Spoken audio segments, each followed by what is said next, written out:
every child's born differently. They have their own uniqueness, they have their own abilities, they have their own creativity, skills, competency, and intelligence itself. And the children never asked to be born that way. They never asked to born to have this kind of intelligence. They never asked to be born to have this skill or everything. And the uniqueness of each child is different. Then what can make the world, the school, compare the intelligence of children to one and another only by looking their age? And because not all children can have the same abilities, and it doesn't mean that if they have the same age, they can have the same abilities, they can have the same competency and intelligence. No, every children is different, and by categorizing them only by age, it will make a difficulty for some children who lack in their field. And we cannot make a standard of intelligence just looking by their age, because every child have their own ability, capabilities. So that's why in this more open up world, intelligence and competency is not the only benchmark for looking how the smart is, and we cannot categorizing them by only looking for their age and make a standard from their age.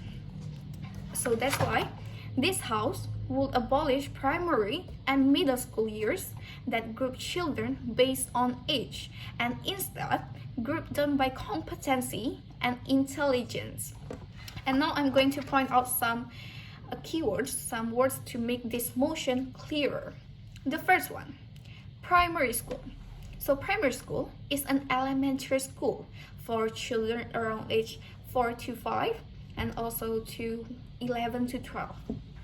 And in primary school, usually kids learn about a lot of basic knowledge in each subject. For example, in math subject, in primary school, the children only learn about the basic knowledge about mathematics, how to count, plus, minus, and everything. So that's the basic knowledge in primary school.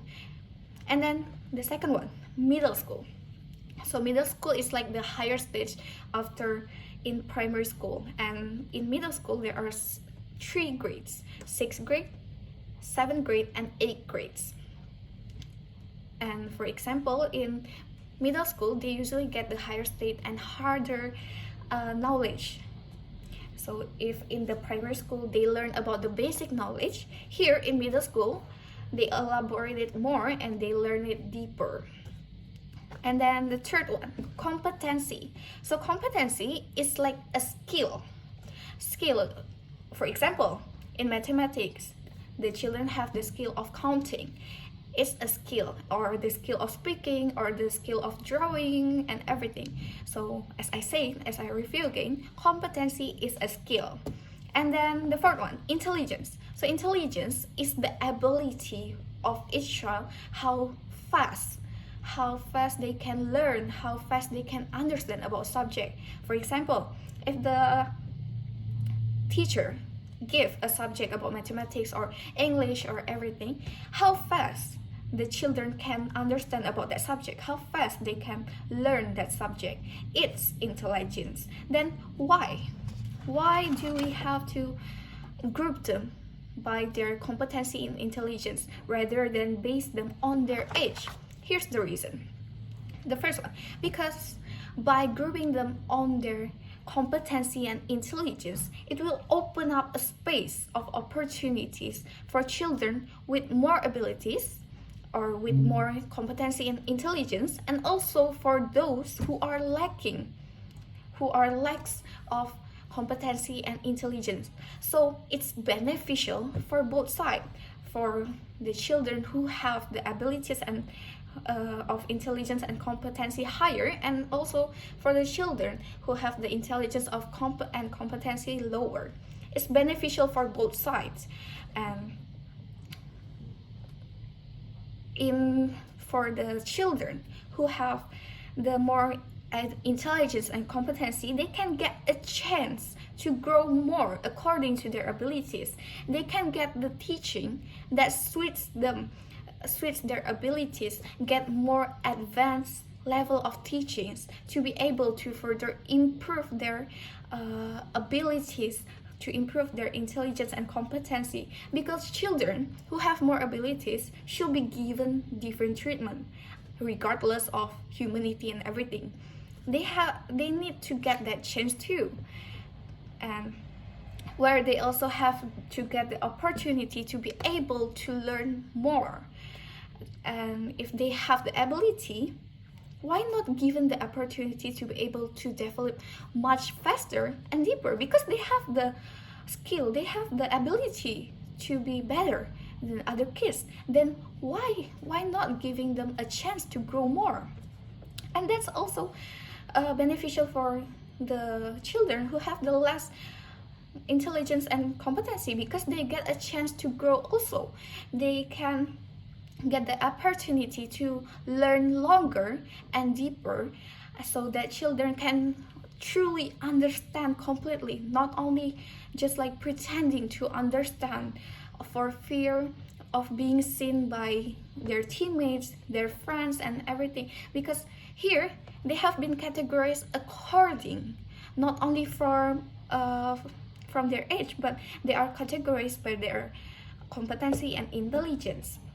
So they have no need to afraid to be considered stupid or considered lack of intelligence and everything by their friends, because they are on the same stage. So they can ask the teacher without feeling the fear of by looking others, by getting seen by their friends and everything. They do not have that fears. And it's also better for every child's mentality, because as I said before, every child's born differently and they never ask for it. So what can make the child tend to compare themselves to setting this kind of system? They don't have to compare themselves to other friends and everything. So because by comparing themselves more and more, it will also make the lack of confidence of a child. And also by giving them categories like this, they don't have that fear of losing from their friends and everything. And also the last one, it's also good for the school and teachers too, because the teachers can help and focus on the students that may need more help, or also they can help the children who have a better intelligence and competency, so they can give the right focus and they can give the right attention as the children need to. So that's why the school should apply these things. And before that, the school also have to test the child first from their ability and also their competency and intelligence, so they can categorize the children based on their competency and intelligence, not only by their age. Thank you.